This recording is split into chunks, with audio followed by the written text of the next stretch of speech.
Pierre Pister, bonsoir. Vous êtes aujourd'hui à Sainte-Céréole pour faire une exposition de vos peintures acryliques. Comment ça a commencé pour vous, ce métier? Ce métier, en fait, il est arrivé comme ça par hasard parce que je suis très manuel, donc je me suis lancé un petit peu dans la peinture en même temps que différents travaux que je réalise. Donc, ça m'a bien intéressé et donc j'utilise beaucoup de couleurs parce que j'aime bien la couleur. Et voilà, donc c'est un travail minutieux qui prend du temps et je ne travaille pas avec des pinceaux, donc j'utilise des baguettes en bois, donc comme me font les Australiens, et ça me plaît bien. Voilà. Et est-ce qu'il y a des plans que vous choisissez dans votre tête pour faire un tableau ou pas? Ah, pas du tout. Non, non, ça vient naturellement, spontanément.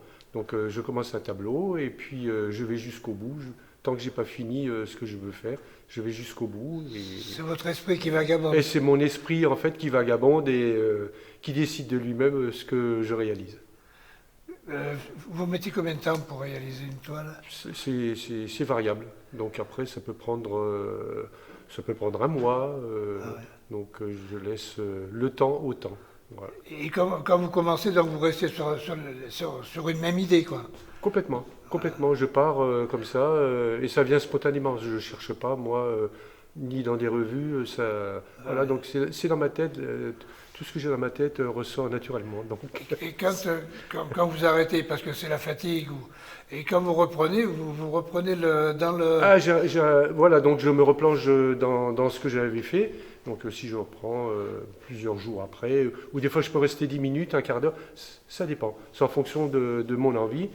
Et puis je repars dans ma création et ça sort Quand vous revenez sur le plan de travail, ça y est, c'est reparti. Ah, c'est reparti. C'est dès que j'ai mes peintures et mes baguettes, c'est reparti. Vous travaillez le soir, la journée ou le week-end? La journée, c'est plus facile parce qu'en fait, on voit mieux quand même au niveau de la luminosité, les couleurs. Et comme je fais beaucoup de couleurs, j'aime bien avoir quand même du contraste et de la luminosité. Qu'est-ce qu'on pourrait dire dans ce que vous faites? Que c'est intéressant et c'est ludique, voilà. Oui. C'est très ludique. Donc un petit peu comme les Australiens, ils se mettent assis par terre, ils tendent une toile et ils travaillent avec des bâtons, des tampons. Et j'aime bien travailler, ce qui permet aussi d'être très minutieux dans la façon de procéder. On peut faire des choses vraiment aussi fines que si on travaille avec un pinceau. Ah ouais. Ça va très bien, mais il faut prendre des baguettes adaptées. D'accord. Quel genre de baguettes? Des baguettes pour manger? Des baguettes à brochette, notamment. Ah oui? Oui, des baguettes à brochette. Et en fait, je les retaille sur du papier de verre, à ma façon. Donc, je les affine comme ça, et je retravaille mes baguettes pour pouvoir avoir la peinture, que la peinture puisse coller sur la baguette et la reproduire sur le tableau. D'accord. Et les peintures? Les peintures, c'est de la peinture acrylique, soit glossy, c'est la peinture brillante, ou la peinture mate. Donc, j'utilise les deux. Pas de satiné? Non. Pas de satiné? Non. Non. Après, je fais mon vernis.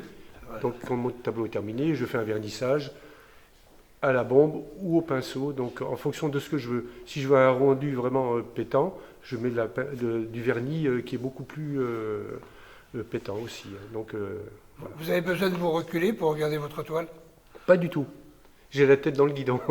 non, j'ai la tête. Je travaille à plat en plus. Je ne travaille pas sur des chevalets, je travaille à l'horizontale, quoi. Voilà, je travaille à plat et puis voilà, donc j'ai ma tête dans mes personnages, mes personnes, mes humains, mes animaux.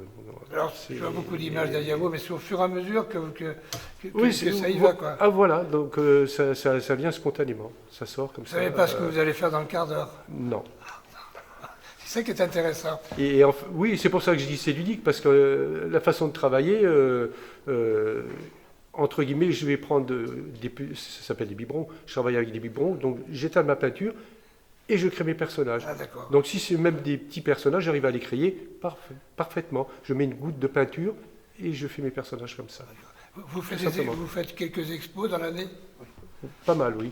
Là, cette année, j'en fais pas mal, je vais en avoir entre 10 et 15 à peu près.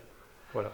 On vous appelle ou c'est vous qui vous sollicitez? Non, en fait, je participe dans différentes associations je fais partie de la logistique très souvent et j'aide les personnes à faire les installations.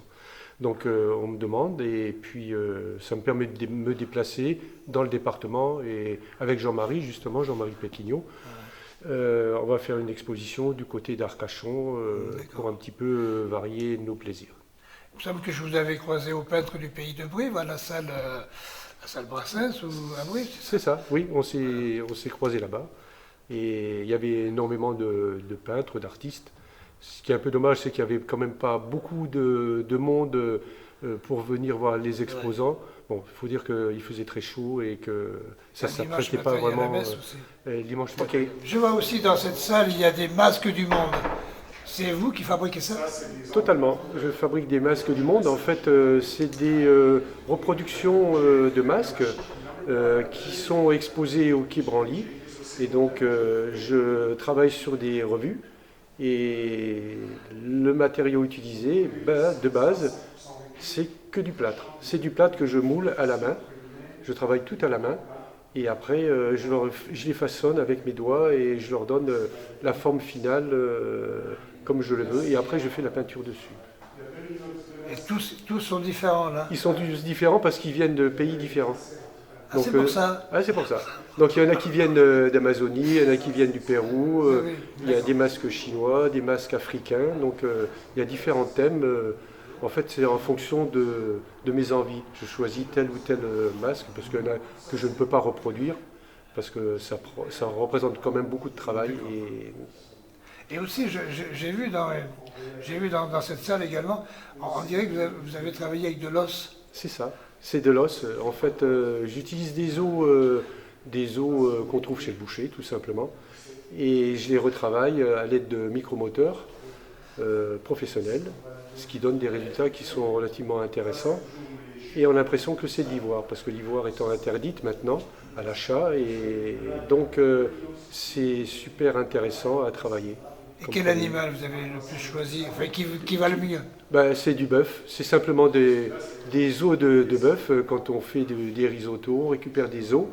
Je coupe des os et je les façonne à ma manière. En fonction de l'épaisseur, on peut faire beaucoup de choses. Vous n'allez pas chez le boucher? De temps en temps, justement pour récupérer des os. Bon, écoutez, je vais revoir tout ça. Merci. Voilà, mais il n'y a pas de quoi.